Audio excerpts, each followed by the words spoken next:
To wrap this whole thing up, I want to talk about some lessons learned.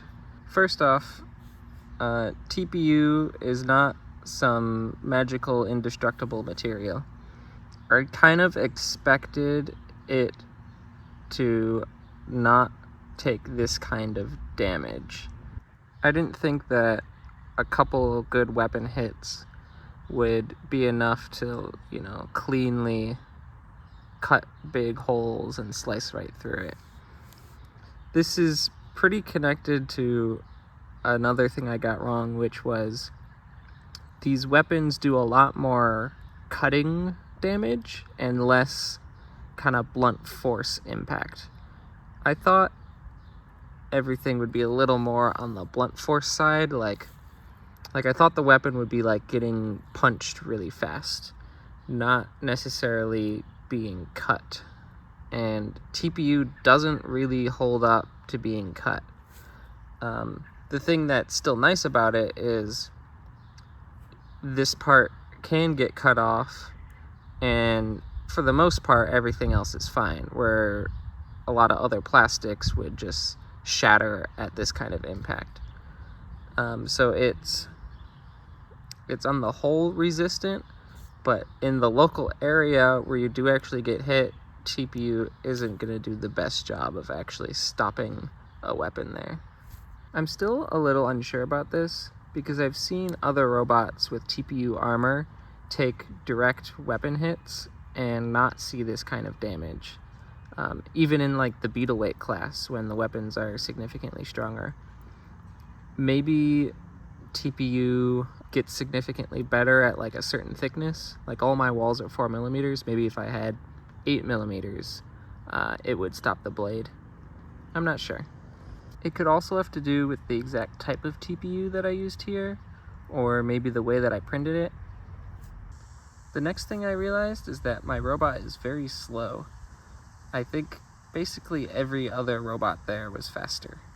It was hard to know exactly how fast my robot would be compared to others before going into the arena. Early on in my motor selection process, I remember choosing the gearbox out of my two choices that had less speed and more torque. And this again brings me to another lesson learned, is that the motor torque is not the limiting factor on how well you can push around. I chose the higher torque motor thinking it would give me more pushing power because I knew I wanted to have a control bot that can push people. But it turns out that rarely is your motor torque the thing that stops you from being able to push harder. In my case, I have very slippery wheels that will give out well before reaching the max torque that the motor is capable of. I think for most robots, the limiting factor in pushing power is grip rather than torque. So it's better to go for a high-speed, low-torque motor because you're not going to be using all that torque anyways. There's another aspect of being able to push robots around that I hadn't fully realized. The more weight your robot has, the more grip it will have. These robots can only have 1 pound of downforce unless you're using the other robot's weight as well. So my wedge is very low to the ground and really only gets the other robot up to about there. And because it's on a hinge, this isn't even really pushing my wheels harder into the floor. Whereas if I got the robot all the way up to here, now roughly half of its weight is pushing my wheels further down. That change is a little bit of a struggle for me because I think my low wedge that's lightly armored and a heavily armored steel backplate is kind of part of the identity of this robot. Like, that's what makes this robot different and unique. And it is just strictly worse. But I would be sad to make my robot better and also make it more like everybody else. The last lesson I'll talk about is ground game. I built this robot basically to have the best ground game possible, especially this plastic sheet version.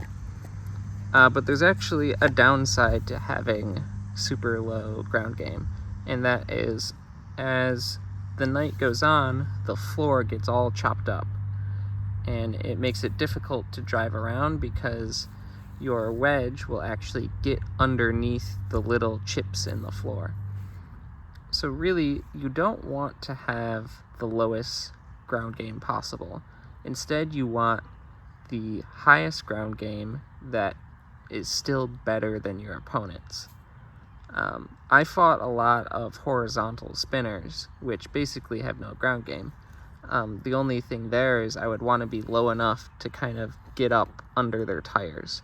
So even this sharp TPU wedge is probably sharper than I need. I could have something a little more rounded, help me clear the floor better, but still be able to get up and under another robot that doesn't really have ground game.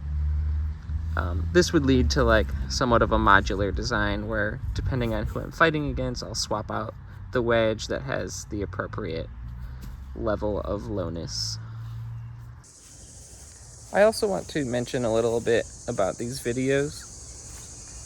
The goal here was to include a lot of the details that I felt were not there in other robot building videos. I wanted to show kind of every hurdle that someone would run into when building a combat robot for the first time. I plan to continue working on combat robots. I'm sure I'll make a Toast version 2. I don't know when that'll be exactly. But when I do, I don't think I will document it this heavily. Now that I've shown that process once, I think it's going to be a lot of the same main ideas. So I don't think I need to show it all again. Plus, it was just a lot of editing time, and I don't think that many people are going to watch it anyways. So the one version is there. Maybe I'll continue making some sort of videos. I had a lot of fun with the competition day video, so maybe I'll just do that, or I could do kind of general design recaps once I have a finished thing. But as for the hyper detailed, showing every step, I think this first robot series is going to be the complete set for that, and moving forward will be something different.